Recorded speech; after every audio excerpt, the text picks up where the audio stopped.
bait that bass will like better than that. It's very strange. Very, very strange.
About what?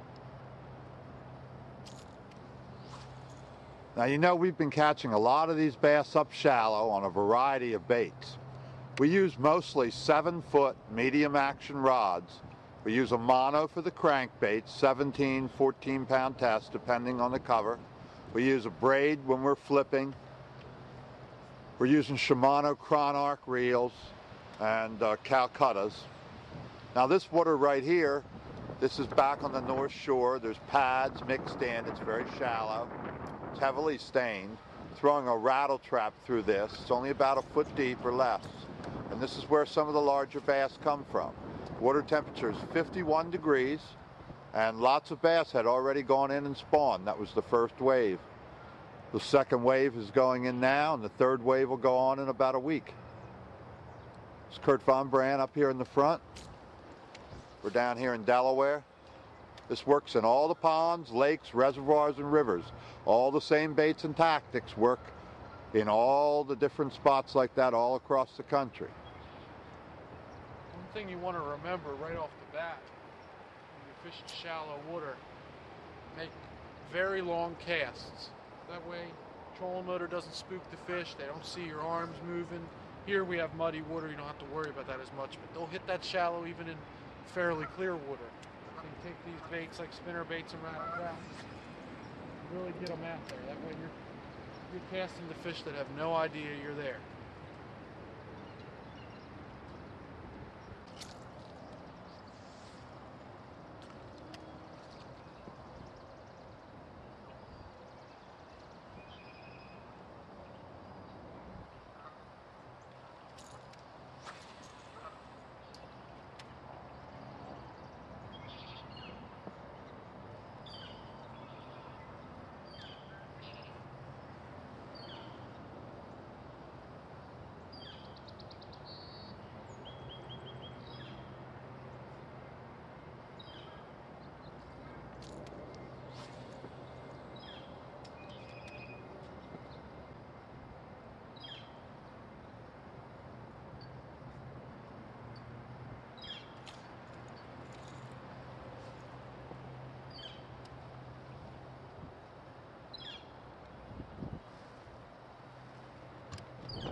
Anywhere where you can get brush mixed in with the vegetation, that's always a plus.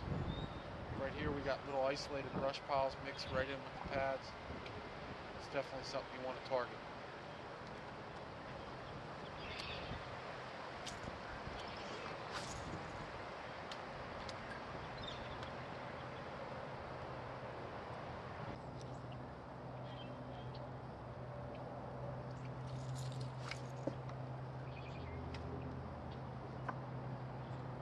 This is what you need to look for, banks that look like this. In the North Shore, very hard bottom, sand, hard clay, mixed in with the brush and pads and about 1 to 3 feet of water. That's what you're looking for.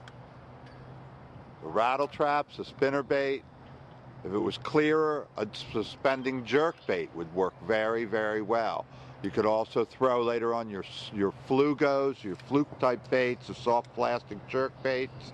That would work very well too. This is a very heavily stained to muddy lake, so you need a louder type bait.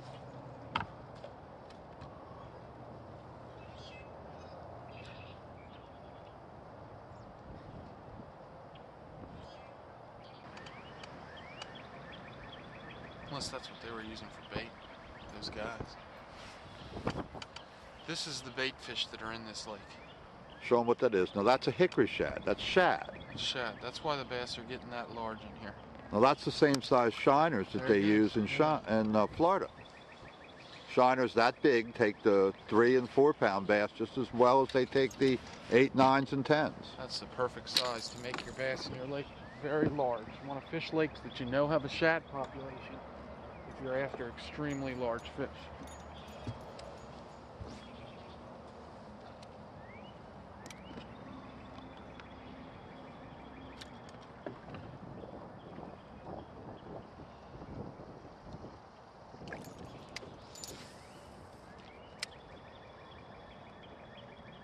Now when you're working that spinnerbait, you don't always just reel it steadily, do you?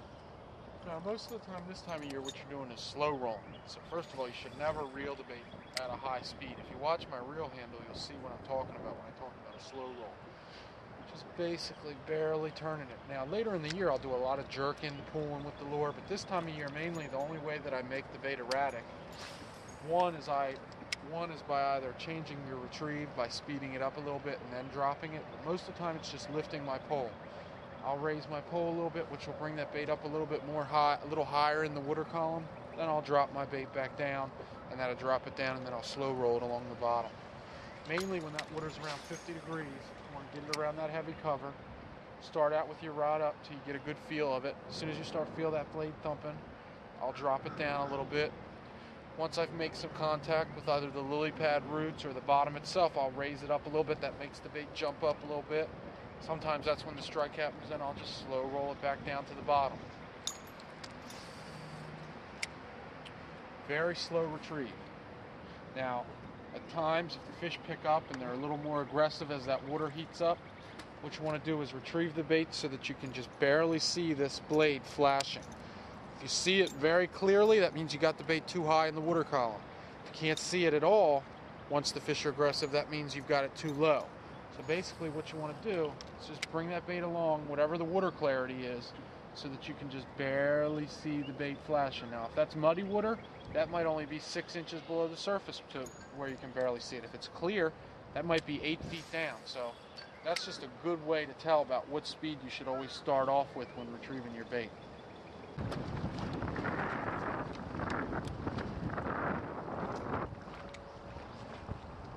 Well, as you can see, this is a pretty good wind going. 30 miles an hour is nothing to scoff at, but if you want to catch big bass, you got to get out there. Don't pay attention to the wind, to the fact that it's only 50 degrees.